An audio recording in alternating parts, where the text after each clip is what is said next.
But either one of those takes nutrition, right? To drive 200 miles an hour, you got to have circuits up here. And to get screwed to death, you've got to really be good at it, you know? So here's an interesting little factoid for you. This one might stand you up in your chair. How much time have I got? Well, you know, I get a little wound up. I also get pissed off. If I swear, excuse me.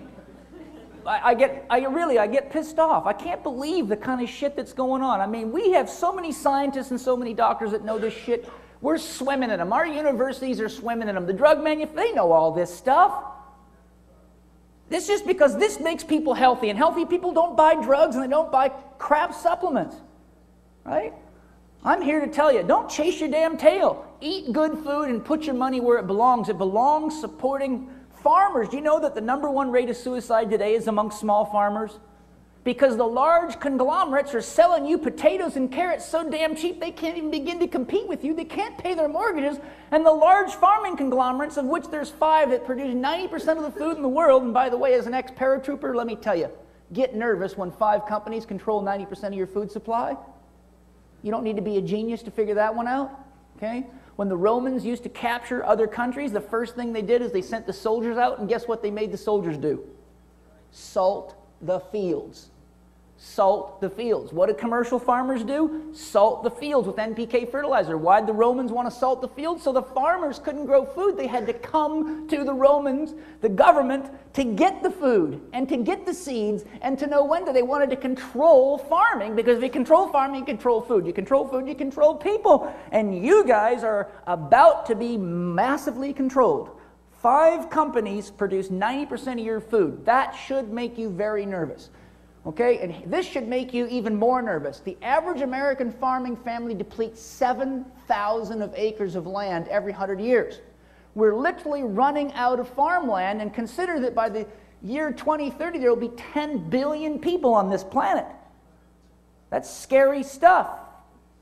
Current research shows the next world war will probably be fought over water. Only 1% of all the water in the world is drinkable by humans. We're running out. Have you noticed the price of water lately? Did you know that Nestle just bought out Avion? You know, the big food companies, the same large food companies that run your nutrition programs in your universities, that have their hands in the chemical pile, that have their hands in the drug pile, are buying up all the water supplies right now. And they're raping your soil. And soon they'll be feeding. Did you ever see that movie, that sci-fi movie, Soylent Green? That's some serious shit if you know this stuff, right?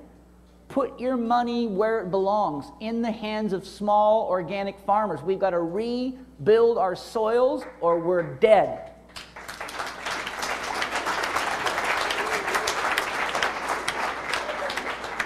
Your wallet is the most powerful vote. Leave nothing to George Bush except tilling soils. That's what he's good at. But you notice he doesn't use a rototiller, he uses Scud missiles and all that other stuff, right? George has expensive soil tillers. The problem is he doesn't know how to farm for a damn. So he goes over to other people's countries, tears the hell out of the place in the name of terrorism, which is a crock of shit. The largest terrorist organization in the world is the United States, for God's sakes. Do a little homework.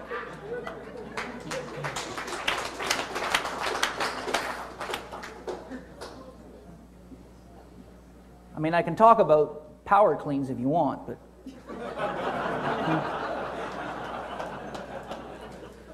What good's a power clean when you're so damn tired you can't put your socks on? 4 to 6% of the organic, 4 to 6% is normal. So a healthy organic farm would have 4 to 6% organic matter in the soil, or humus. Remember, humus, human? Commercially farmed fields today on average range between 0 and 1.5. Sand is 0.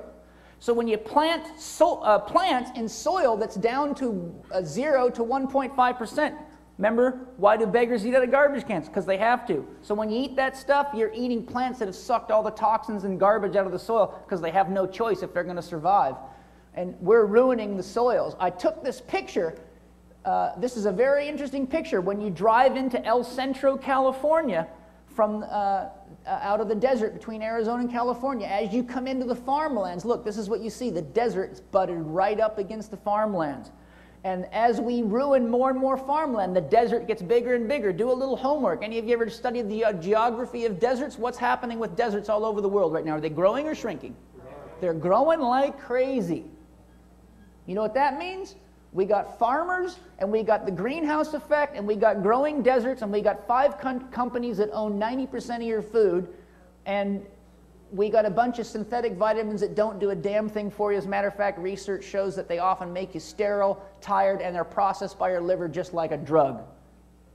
So forecast the future, and remember, you vote with your wallet. George ain't going to help you, and if you don't like George, remember, your military is about the size of my left little finger, so we could fit you on one of our aircraft carriers. Okay, so our natural heritage. Einstein says to learn about health, you must study health. What a concept, right? To learn about health, you got to study health. Like, we spent billions on researching cancer. What do we have?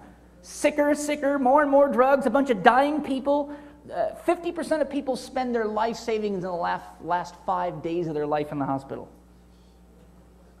Chemo and radiation therapy on average is about 4% effective, but they don't tell you that, right? Because it's a big money maker. So we must begin now to study health, for soon there will be no recollection of what health means, and that's happening already.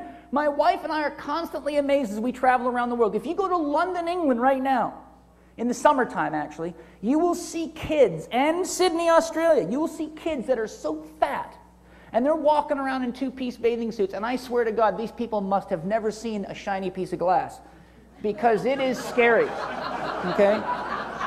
These people are walking around, and kids now are so fat and so obese and so unhealthy, they don't even know what health looks like.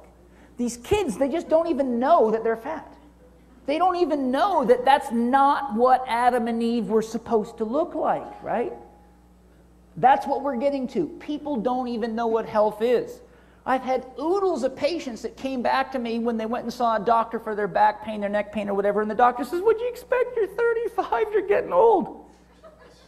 35. I'm 44, and I can outlift and outrun almost every athlete I've ever trained, even to this day. And my son, who's 26, still cannot beat me in a wrestling match or anything, and I'm waiting for him to try again, okay? Why? Not because I do anything magic. You look at me, I don't use any steroids. I mean, the last thing I can afford is shrinkage.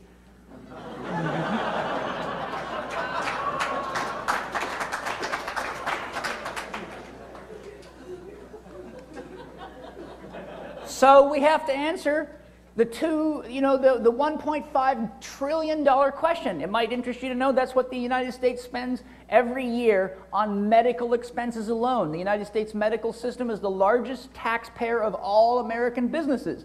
If we were to shut down the American Medical Association today, we would not be able to afford cruise missiles, smart bombs, and our military would probably be laid off. That might interest you, since you know where all the money's going.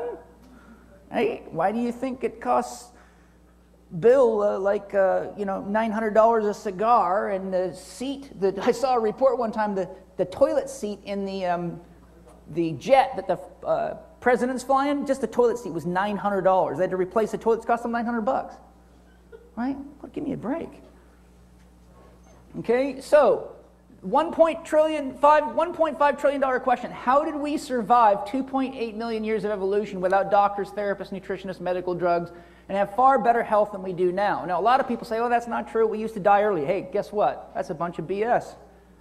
The medical system wants you to think that. You have to look at what's called age-adjusted statistics, because when you take all the people out that are saved by emergency medicine today, when you take all the people out that are being kept alive on iron lungs and kidney dialysis, when you take all the people that in old folks' homes that should have died a long time ago, when you take all the people that should have died at birth but emergency medicine saved their life, Mother Nature would have recycled them, take all the people that should have died in automotive and industrial accidents and do the math, and guess what? We're living 1.5 years longer than we did on average in 1840.